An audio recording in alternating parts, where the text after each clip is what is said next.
पृथ्वी माँ, आपको नमन। मेरे भारत की पृथ्वी माँ, आपको नमन। महाराष्ट्र की नागपुर की सूर्य भूमि, आपको मेरा नमन।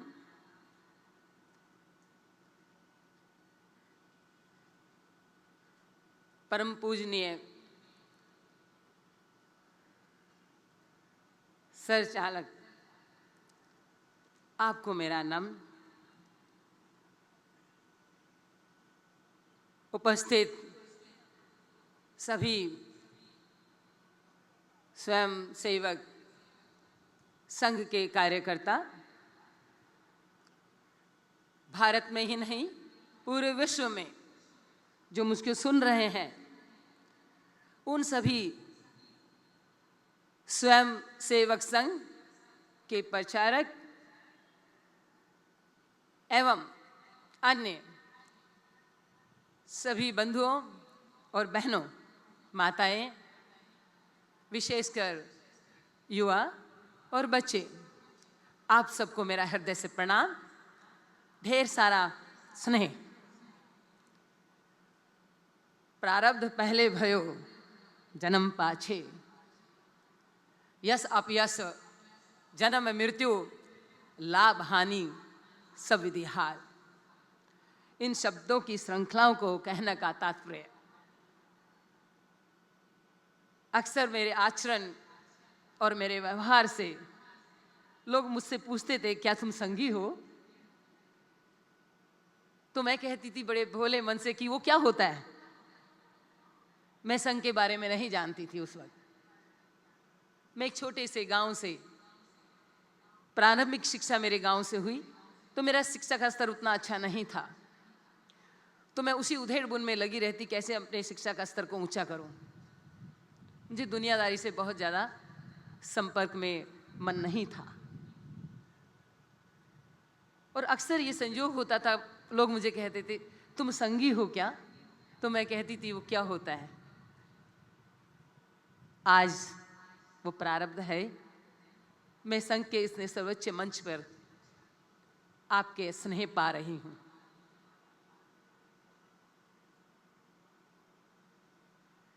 नित्य जो हम कर्म करते हैं, अच्छे या बुरे, वो प्रारब्ध बन करके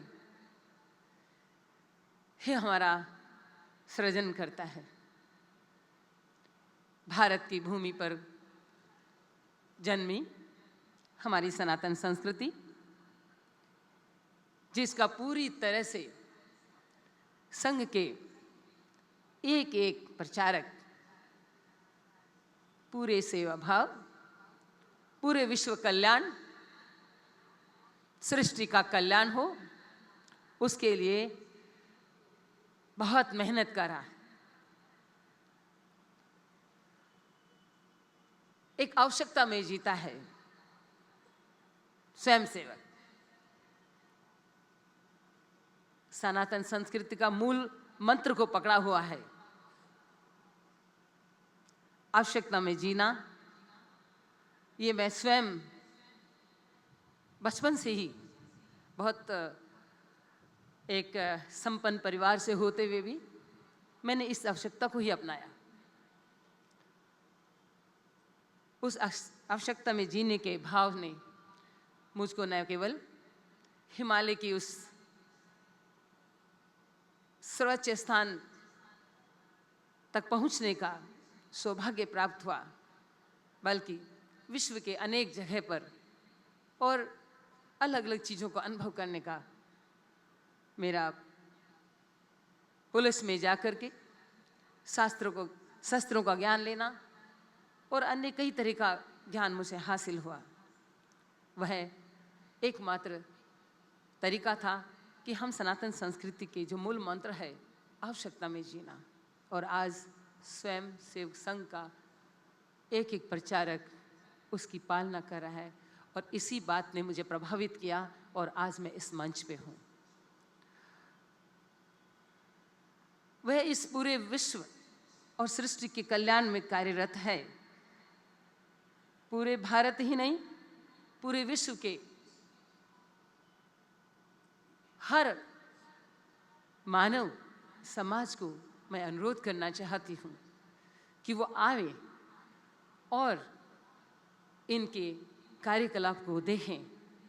मैं पहले भी कई लोगों से मिल चुकी हूँ और कल से जब से मैं आई हूँ नागपुर में, मैं एक एक कार्य को देख रही हूँ। वो इतना शोभनीय है, वह इतना प्रेरित करने वाला है। संगीत, कल भी मैं हमारी बहनों से मिली, सेविका समिति की अध्यक्ष से मिली। उन्होंने जो गीत गाया वह भाव को कैसे जगाता है, ये हमें सीखना है। सनातन संस्कृति में जो जीता है वो सदैव सृजन के भाव में जीता है, वे नष्ट के भाव में कभी नहीं जीता। सनातन संस्कृति हमें स्वास्थ्य के लिए, सर्वप्रथम स्वास्थ्य के लिए प्रेरित करती है। पांचों तत्व की शुद्धता की पालना ही करते हैं तभी हम स्वस्थ रहते हैं। और मानव का सबसे पहला उद्देश्य ही स्वस्थ रहना होना चाहिए। जब वह स्वभाव तो मानव का खोज करना है, जब वह स्वस्थ रहता है तो वह स्वस्थ खोज करता है।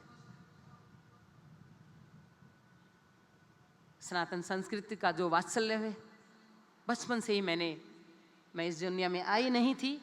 मेरी दादी माँ जिन्हें मुझे मांगा, मेरी माँ, जब मैं बड़ी हुई, बाहर निकली घर से, तो वह रोजाना एक दीपक जला करके मेरी सुरक्षा की कामना करती थी। मेरे पिता का लाड, गले के हार, इतना लाड करते थे। उस स्नेह ने मुझे आत्मबल का धनी बनाया। मैं अक्सर ये बात कहती हूँ सभी से कि स्नेह से सब कुछ जान सकते हैं हम लोग। भारतीय संस्कृति, सनातन संस्कृति हमें समर्पण भाव सिखाती है, हमें कैसे सबके साथ मिलजुल करके रहना है उसको सिखाती है। जबरदस्त, इतना इस सनातन संस्कृति में विज्ञान छुपा हुआ है।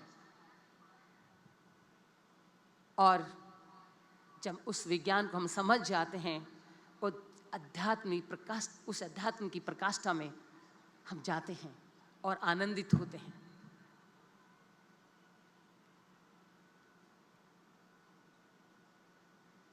कई बार हम लोग दूर से ही चीज़ों को देख करके कई विरुद्ध बातें करते हैं। मुझको याद है, एक बार मैं JNU में अपने पर्यावरण के उद्बोधन में बच्चों से बातचीत कर रही थी। एक बच्चे ने कहा कि हमें रामचरितमानस या गीता पढ़ने के लिए क्यों कहा जाता है। हमने कहा, किसने कहा आपको? हम तो चर्चा नहीं कर रहे इस बात की। फिर मेरे मन में एक प्रश्न उठा। हमने पूछा उनसे, क्या आपने इसको पढ़ा है?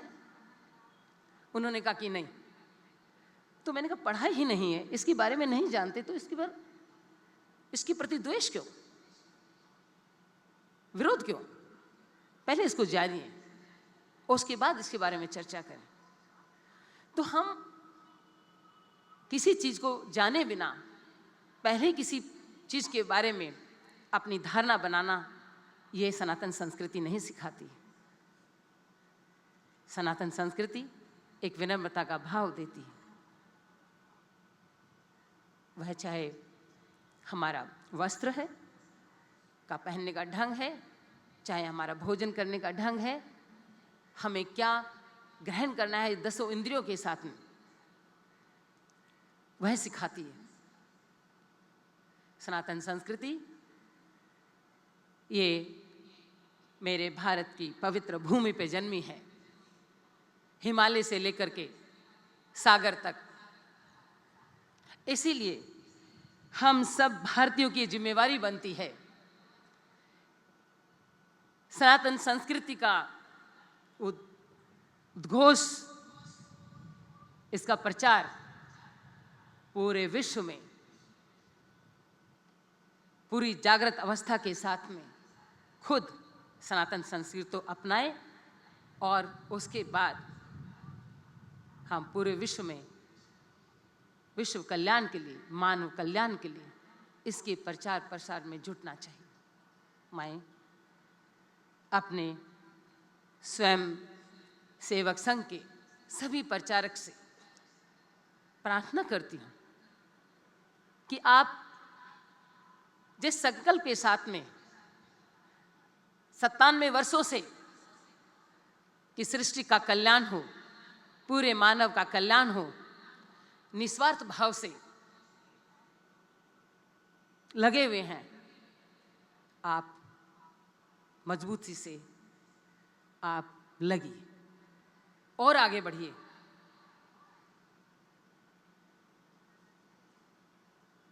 मैं आपके साथ में खड़ी हूं। आप लोगों ने मुझे बल दिया, हम आपको बल दें।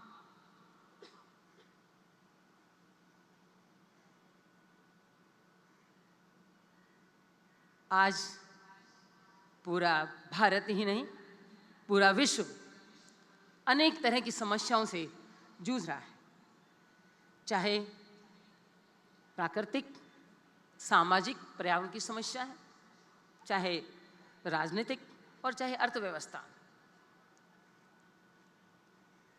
उसका एकमात्र समाधान है, वह है सनातन संस्कृति।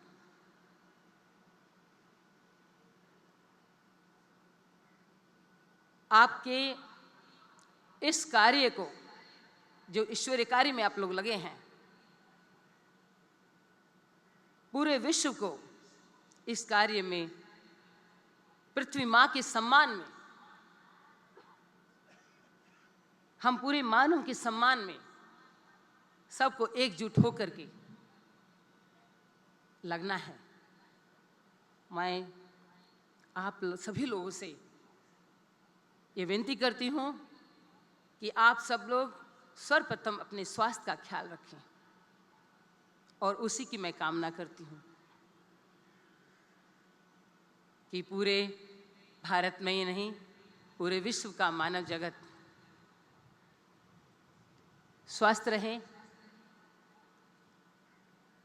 इन्हीं शब्दों के साथ में मैं